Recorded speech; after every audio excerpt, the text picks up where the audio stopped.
every successful person got there by going through tough times. Success is a hard-ass teacher who likes to knock you around along that journey. You know, it takes real guts to not give up and keep going. We'll hear stories about failures and how these leaders flip the script to create success. I'm John Schultz. Join me and let's discover how success is never really overnight. Okay. So welcome to the John Schultz podcast. I am so excited about this podcast. I'm having on a friend, a very successful friend, I might add, that I've known since I'm 3. I've known him since I could walk, and we're still great friends, and we play golf together, and our families are friends, and you know, it's like having a brother from another mother. So welcome, Brian Ansell. Thank you so much, John. I'm really happy to be here and honored to be here with you today. So to introduce Brian, he's a partner in Ansell, Grimm & Aaron, which is a great law firm. He works in criminal and municipal defense practices, as well as personal injury and medical malpractice group. He does really well at that. He's a civil trial attorney. He works in you worked at your grandfather's firm since 1929, which is incredible. I mean, most businesses don't last 5 years, and this has lasted as long as any other business that I know. He's one of 9 family members who chose law as a profession. 8 out of 9 have worked in the firm. He was president of the Monmouth County Bar Association, a BA at George Washington University, and went to Dickinson Law School, got a JD. Welcome, Brian. Thank you, John. Thanks for the great introduction. Appreciate it. Yeah, it's great. I mean, it's amazing how long your firm has been around and still thriving. Yeah. I think we're, you know, obviously been a big part of that. So my first question to you, you know, when we grow up, we all have aspirations. You know, what drove you to want to be a lawyer? I mean, I know your family was and you were around it, but what drove you to want to actually be a part of this industry? as you mentioned in the introduction, my grandfather and 2 of his best friends started the law firm in 1929 in Asbury Park, New Jersey. My grandfather had 4 sons. 3 of them became lawyers and partners in the firm, my father included. And now I am one of my 2 other first cousins who are in the firm with me now as partners. We grew up around a family of lawyers arguing over dinner tables, and it was hard to get a word in edgewise. So people who know me say I can speak forcefully at times, and sometimes people think I'm shouting at them when I'm just speaking my normal tone. That comes from having to be heard at the dinner table when you're a kid, trying to argue with the likes of David Ansell, Robert Ansell, and Richard Ansell, going back to the day. So I realized at some point in my life, after in high school, I think when I was around a junior in high school, I realized at some point that I wanted to be successful. I wanted to have a successful life. We were all fortunate enough to grow up around successful people and to see what success brings to people. And I said, well, what am I going to be able to be successful at? And naturally, I thought, well, being a lawyer worked out pretty well for my father and my uncles. So I think I'll start directing myself to that. And from that point forward, I buckled down and became a better student, got myself into great colleges and law schools, and to where I am today. But hearing your uncles, right? Yeah. Obviously, you said, you know, first of all, you have a very close family. It's incredible how close it is. And it's even incredible to have that many family members work in and around each other and still actually talk to each other, which I know it happens because I see all of you together and, you know, I'm envious of it.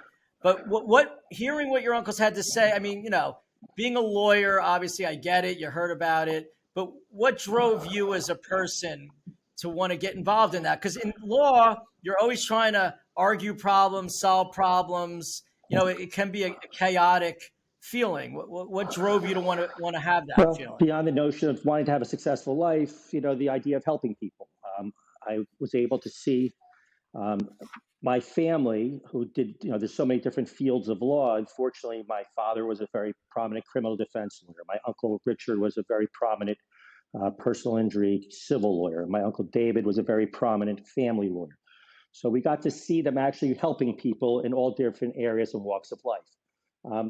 We were also fortunate that they brought myself and my cousins around to the Bar Association, the bar events, meeting all the lawyers, all their colleagues, the judges, seeing how they spoke to each other and respected each other, and realizing that you could have adversarial relationships in the courtroom, but be colleagues outside the courtroom. So that whole aspect of being a lawyer attracted me. And when I was sworn in as president of the bar, one of the things I said is I had the greatest job in the world because I go to 5 different courts every day and I see so many different friends at every different court. And there's not that many jobs where you can say that happens to you on a daily basis. So, and what you brought up, which I think is a very good point, like leaning into adversarial, controversial. Most people are not good at that.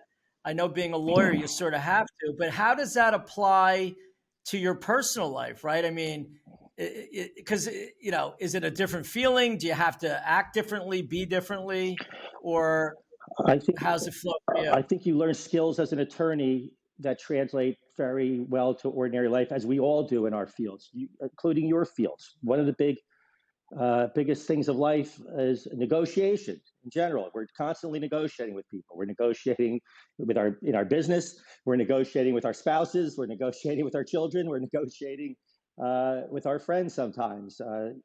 And the skill and the art of being a good negotiator is to be able to, in my opinion, to see the other side of it and to convince the other side that what you're trying to convince them to do is in their own best interest as well, and in everybody's best interest. So you can't, I have seen so many lawyers who pin their ears back and just want to fight about everything. And I approach my practice in a very different way.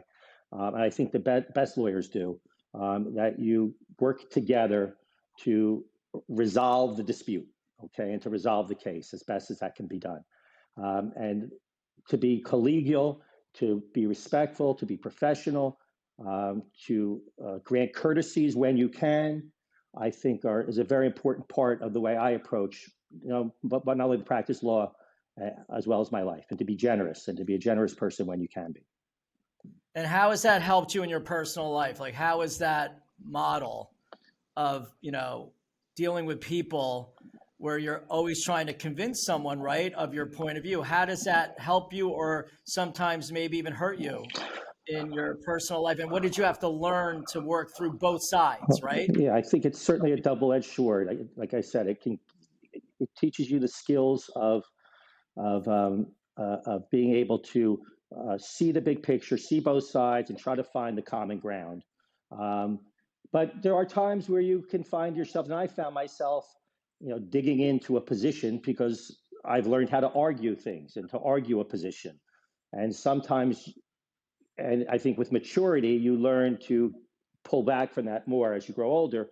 But you can find, and I have found myself, getting entrenched in a position, maybe in a personal life, or even on serving on boards or advocating a position, that you feel strongly is right, and to the exclusion of being a good listener, because I think it's very important to be a good listener more so than a good talker. But in deals, right? So we always say it has to be win-win. Yeah. In law and what you do. Yes. Because obviously, is there a win-win or there is a win-win? Is it always a win? There's a win-win, and the win in the law may be a little different than in your business, but it's more about the elimination of risk. Okay, the reason why we settle cases, whether it's in a criminal field or in the personal injury field, is eliminating risk. We settle because if you put it in the hands of somebody else, such as a jury, you may end up with a worse result.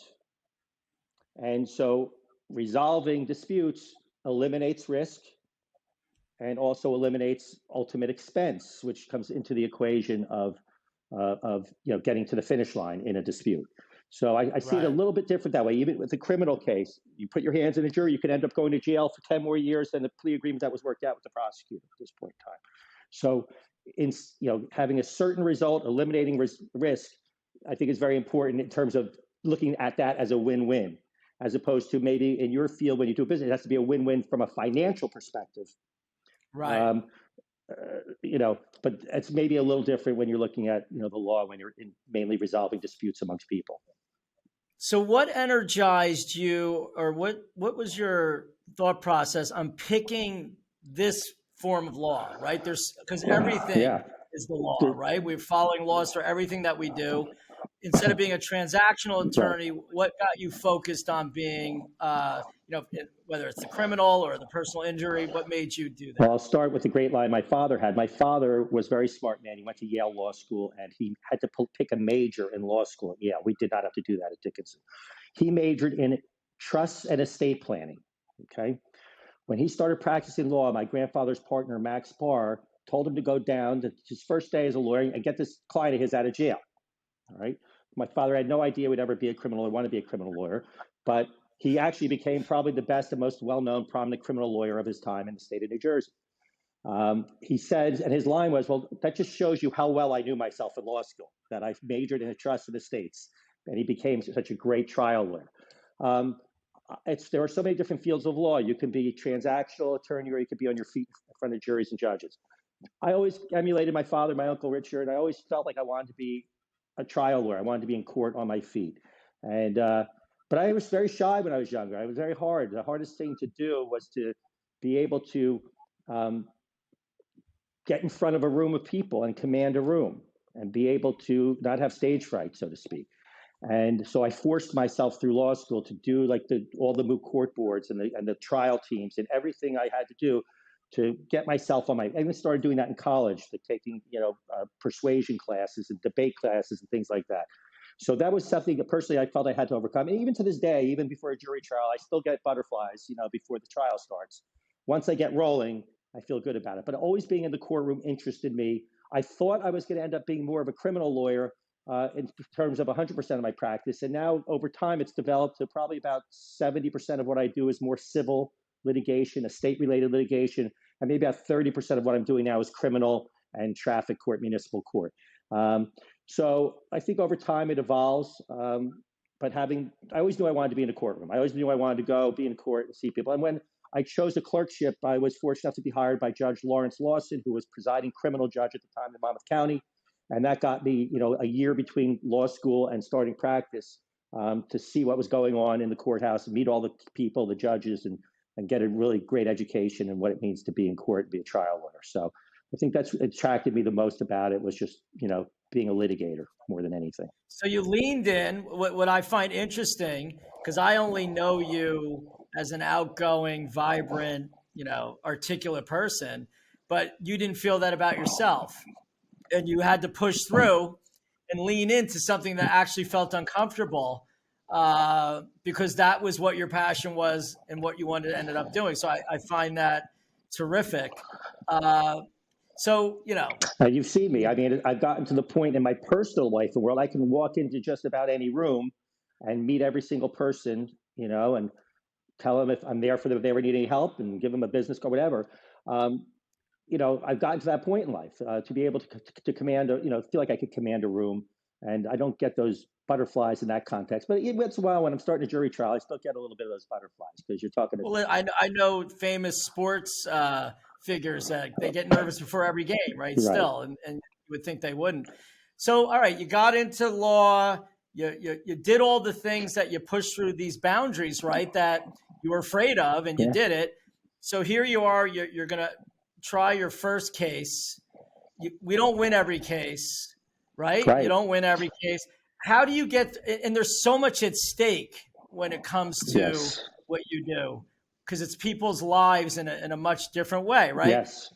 How do you deal with that?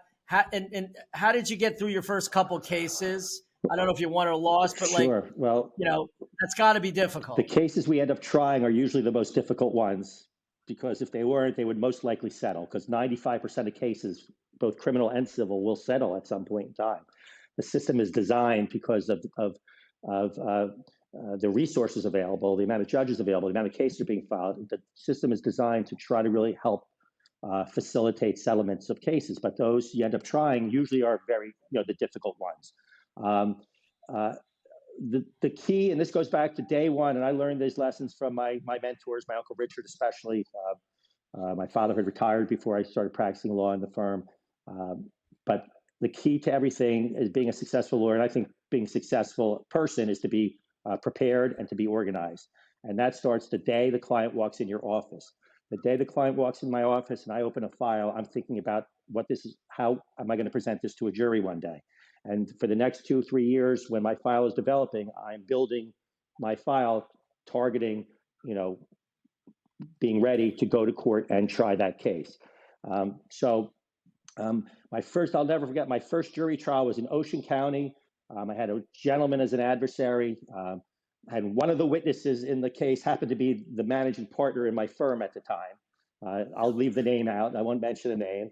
And it was a business dispute. It wasn't even a personal injury or criminal case. And the case had kicked around the office for many, many years. And I had to pick it up last second and try the case. And,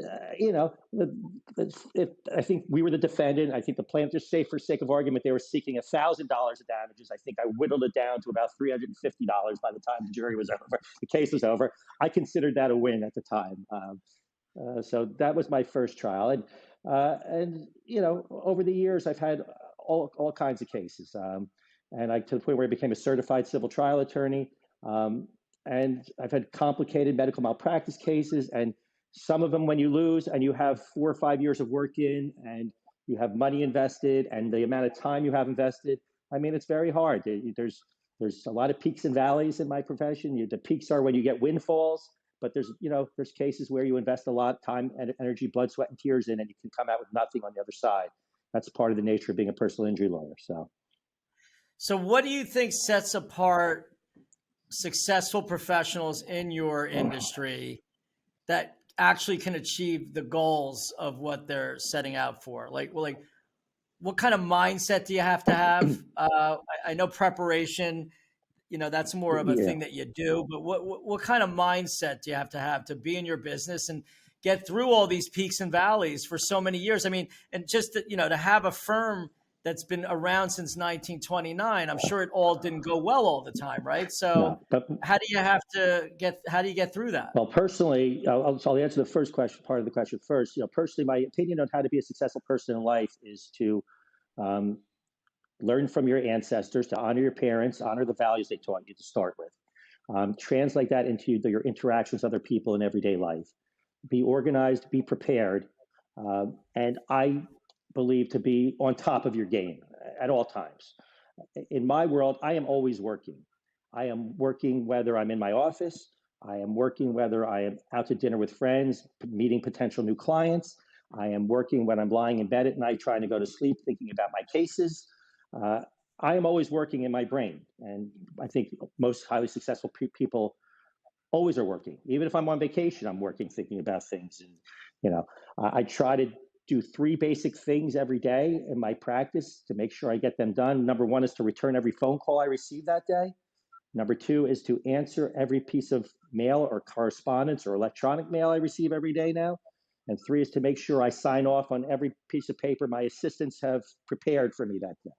And if you can do that, you'll stay afloat and stay on top of your practice and be ahead of the curve. But I think you have to have a certain type A personality to, I think having that type of personality helps you in higher pressure types of professions, so to speak. Right. Right. Now, in terms of the firm, I'm fortunate and John, you've been business partners with family members, and having family members, I've seen a lot of law firms that are family members. They cannot stand each other. I mean, they literally are at war.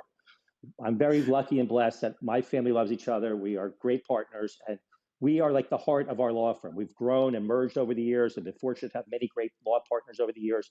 But we've always gotten along as a partnership in a business because at the heart of it is our family, and they see how we relate to each other.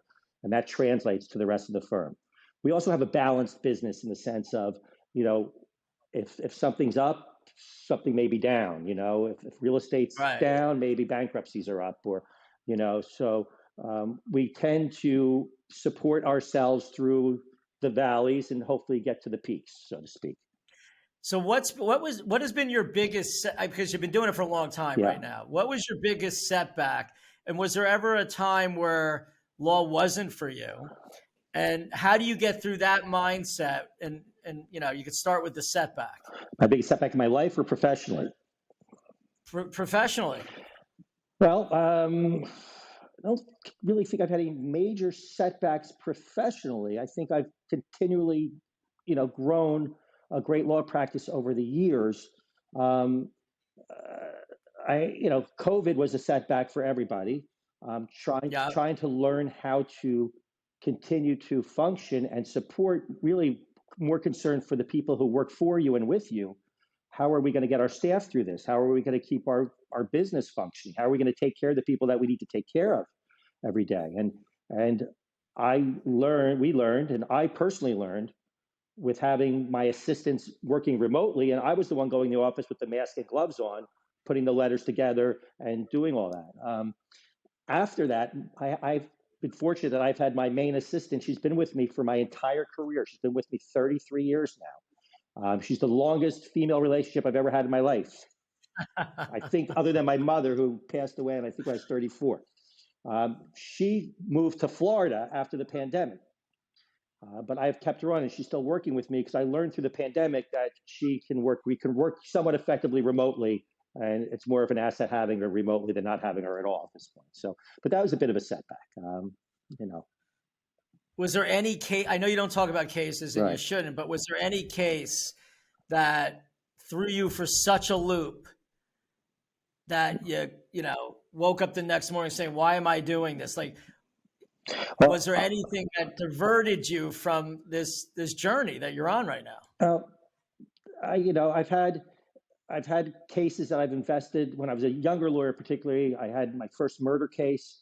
I had worked really hard on it. I invested a lot of time, and I thought I did all the right things for the client. But the client got cold feet having such a young attorney. Going from on a murder case, and at the close to the end, they left me for a more experienced trial attorney. But I took the position of trying to help that attorney help the client, as opposed to having sour grapes about it. There's those kinds of lessons get learned over time. Like I said, there's been cases where I've had much money, time invested, and a jury doesn't come back your way, and you got to pick yourself up and dust yourself off and move on to the next one. So, like all professions, you have your low moments, but hopefully you continue to march forward and upward. And Well, I guess it's because you love what you do yeah, so much that like it can bring you through those moments. And you brought up your father being one of the most successful attorneys in New Jersey, and I know that. And obviously, he had an amazing reputation. How was that? Is that something that always was hard for you to like live up to? Like, did that help you, hurt you? Like, did it drive you? How did you get through that type of scenario? Because it's in society all over the place, well, right? You see it. yeah, that's a great question, by the way, and I've addressed it before. And I actually was with a group of elders, seasoned lawyers the other night. We had a dinner together, and actually everyone was supposed to give a little speech. And I mentioned the same thing because my father passed away this past year. Um, all growing up and becoming a young lawyer, so many lawyers that had cases with my father and respected and admired him, or watched him try a case in the courtroom, would have a war. We call them war stories. Okay, would have a story about my father. Oh, I had this case with your dad. He was the best, and they would always say that the best trial lawyer I've ever seen. There'll never be another Robert Ansell, is what everybody always says. And so my father always said to me when I chose to be a lawyer, he said, "Listen, you don't have to be me. You don't have to be anybody but yourself. And the only way you're going to be a successful, authentic attorney is if you are yourself. And that's the only way you can truly bond with juries, by the way, is by being yourself. The most important thing is not to, I've learned over the years, you can't, it's not necessarily flowery oration that wins over the day. It's building trust with people. It's building trust with the jury. And you can only do that if you're authentic and if you're yourself. And some people have a better flair for it than others, but that's very important. So my father always said, you don't have to be another Robert Ansell, just be yourself. And I thought that was an incredibly helpful, advice at the time, especially hearing it from everybody, how much that he was revered in his practice. So were you someone that when he was here, obviously, that would seek advice? How did you use it as a resource? Now that you had this feeling Yes. that you didn't have to be a him, because that's a hard thing to get through, with all of us. I mean, I know a lot of people that have successful parents, people that have successful, people in sports, and they want to go and follow in the footsteps. Did you use it as a resource or not? 100%. Any chance I got, I would, and my Uncle Richard as well, both of them. They both had great abilities to see things outside the box, to look outside the box, to have a different viewpoint on a case or a set of facts or a tact of argument to make on a certain situation. So I always felt fortunate and blessed to be able to discuss my cases with my father, even though he had retired from practicing law. And he loved hearing about them. And if I had a complicated criminal case, I would always send him the police reports, the discovery. I asked him to look it over for me, get his thoughts on it. And so that was a resource I was lucky to have and to use. I would have been. So you learned how to ask for help. Yes, absolutely. And use it as a resource, which I think is a lesson here for everyone. We all want to be our own people and we all want to be successful and we want it to be like it's all on our own. There's nothing by yourself. And the minute you realize that if you're given resources, it's almost negligence not to use them and get over your ego 100%. And dive in. And I'm asking the question. I know you my whole life. I've seen you do it in such an eloquent way with your whole family. And it's fun to watch. So, but I think people need to realize that asking for help is a superpower, and getting over, you being the one that has to be the one for doing everything is also something that can take you down the wrong road. So if you could pick another profession other than law, and I know, law would be the first choice, what would be something Brian would do outside law? Well, if I had the skills, I would love to be a professional golfer, but we all know that's not going to happen. You and I know that's not going to happen. I would have probably pursued a career in politics as opposed to law, because I studied politics in school. I think it's a great foundation for being a lawyer, being a political science major. I loved it. I enjoyed it. I understand it. I think it's something I'm best at understanding. I have a much better head for politics than I do for the financial industry, for example. So I think that's probably another career I would have enjoyed pursuing. How far I would have gotten, who knows?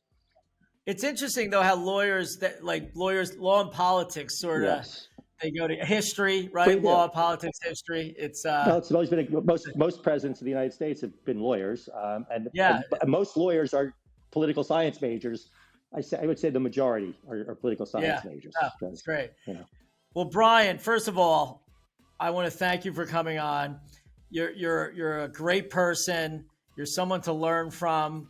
I've learned from you my whole life. I'm so happy that we're such good friends. How do people find the Ansell Law Firm? You got a website? Like, what's the website? Do you have LinkedIn? Just Google Ansell Law or Brian Ansell or Ansell, Grimm and Aaron. And we're here, our main office in Monmouth County. We have satellite offices in Princeton and North Jersey. We do practice throughout the state and a wide variety of practices. And John, I'll just say thank you so much for having me. Everything we talked about my family today is equally true for your family. And everything you said as to me as your friend, I feel the same way 100%. I'm so lucky to have you as one of my best friends in my life. I'm proud of you, and I love that you're doing this podcast. Well, thanks for coming on, and I'm sure everyone's going to love this podcast. So thank you, Brian. My pleasure, John. See you soon, buddy.